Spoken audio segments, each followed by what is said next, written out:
wonderful to be here.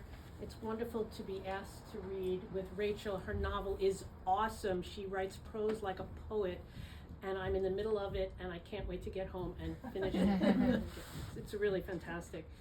And also the fact that you have kept this lovely bookstore going, that Nancy shepherded into community prominence. It's been so important. So thank you so much. And Jed too. Where's Jed? Yes, is he in the back? Yes. Okay. So this book of poetry, which will be available at Still North, you can order it online as well.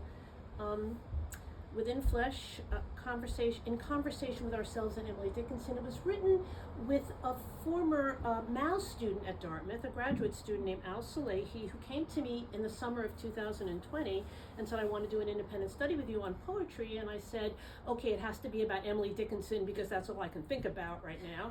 And he said, okay, I'll work on Emily Dickinson. I want to read the poems that she wrote about the Civil War, about race issues, because I want to write about the Black Lives Matter movement. That was his kind of MO. And I said, fine, sure. And I made a syllabus. And 2 weeks later, he came back with 60 poems. I mean, he was just like a madman, and he just kind of wrote.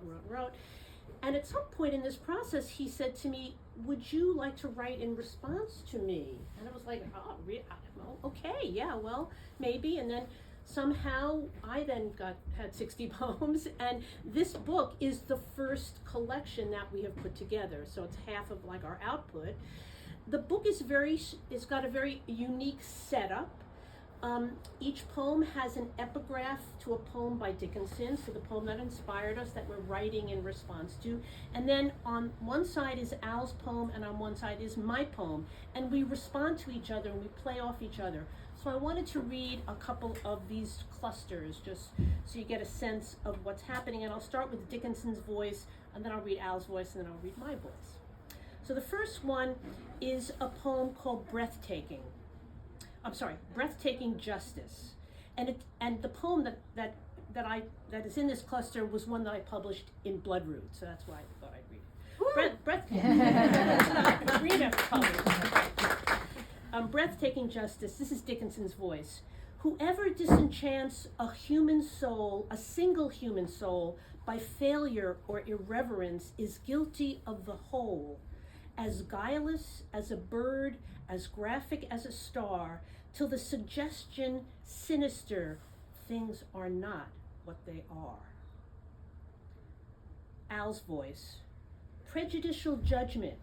Injustice bangs the gavel, a recurring display of hate, arresting one's heart, someone's son pushed to, quote, remain silent, unquote, left breathless by a wolf in cop's clothing, guilty before innocent, one pursuit suffocates another, face cracked on divided ground. And in my voice. Catching the phrase on the news, I thought, so brief and innocuous, really, tumbled it around my mind, feeling it's not quite fiveness, 5 fingers, 10 toes, all the little piggies, little Indians, fears shrunk down to child's play.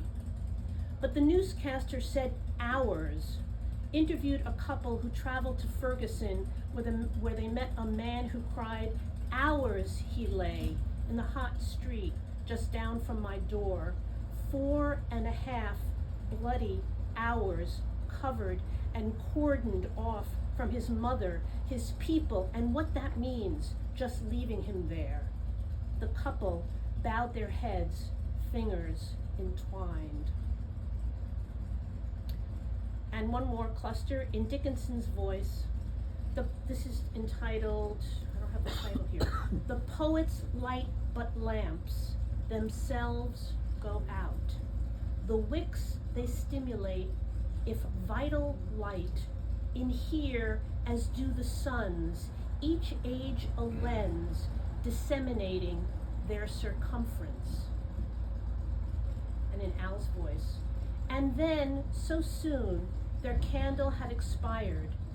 In the end, there was nothing left but mere ounces of melted wax and legends of a wick, which, when lit by nature's flames, blazed into being and shone into every corner of an ever-expanding space. And in Ivy's voice, what is the circumference of a life? Like a candle, flare and douse, but names, part breath, part prayer, measure who we are, deathless as long as syllables burst from the braided wick of voices raised together. We call on our gods in extremity, ignite these names, the unanointed. And now, just a few poems from the solo collection, which is coming out, we hope, from Finishing Line Press, titled Tumult, Whitewash, and Stretch Marks.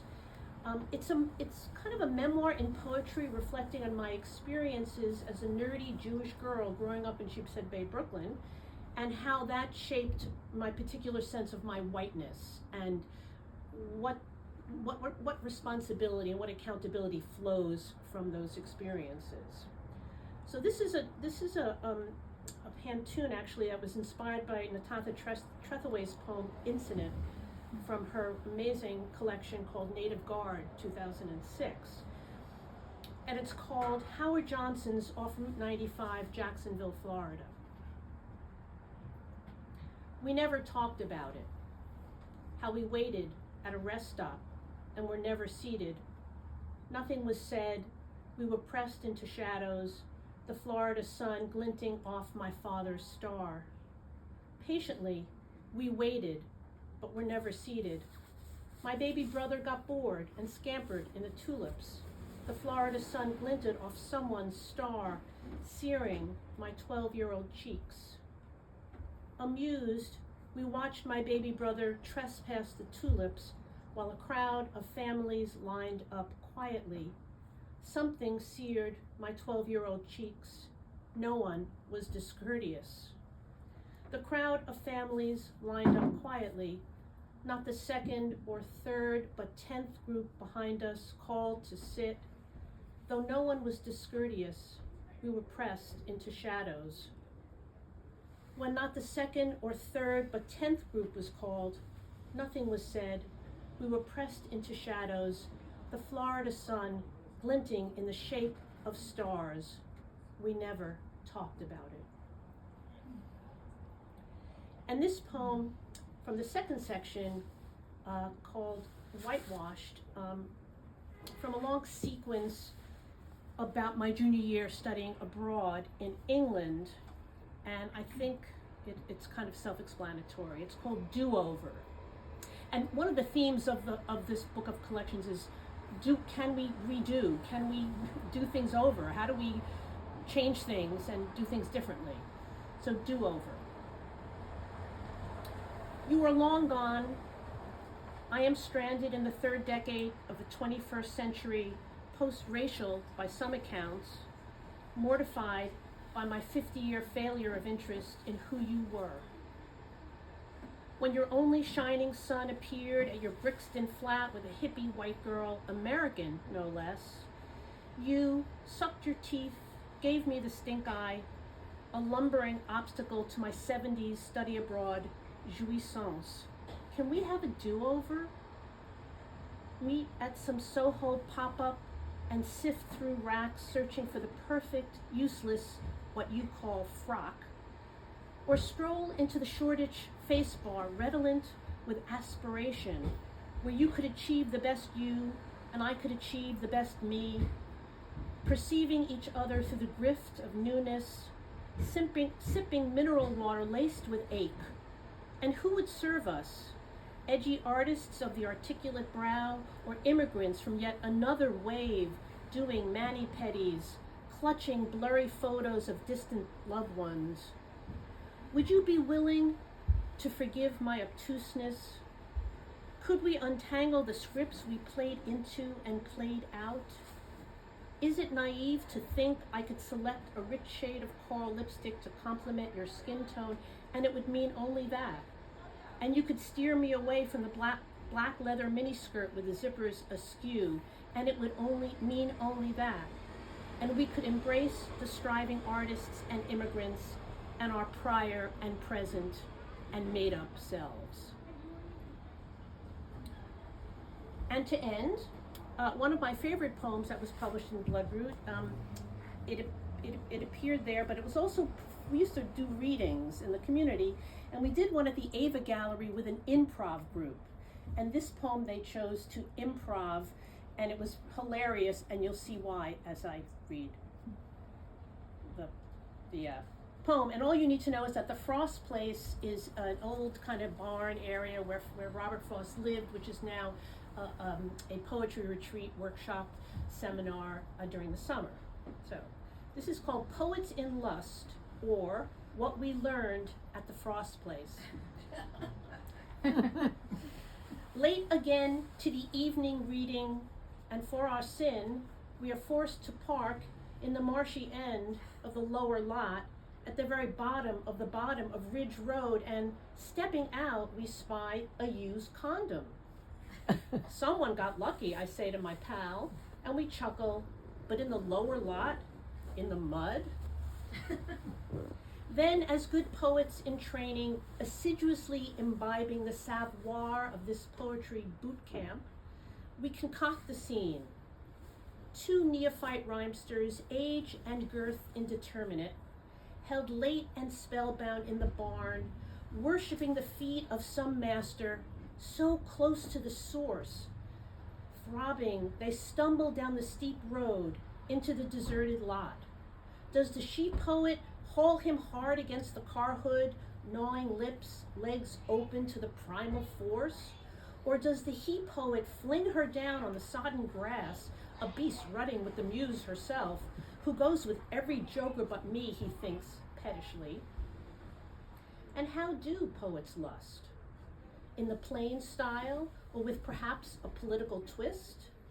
Wildly confessional, or meditation's slow burn with Pomo's rash spareness, or the Zuihitsu's randy randomness? Perchance they innovate new forms and measures in jamming his long lines into her steaming caesura, licking slant rhymes from sestets slick with tonal angularities, achieving finally the correct splash of vocal attitude. Ooh, baby, I love when you talk that dirty poet talk. Talk me, baby, like Frost. Talk the shine off the elderberries with those weird directives. Talk acres of aching white space on the page with scant black squiggles jiggling, making meaning, making my meaning. Ooh, baby, make me come in the oozy muck in the moonless night at the bottom of Ridge Road, for tomorrow we workshop again. Thank you.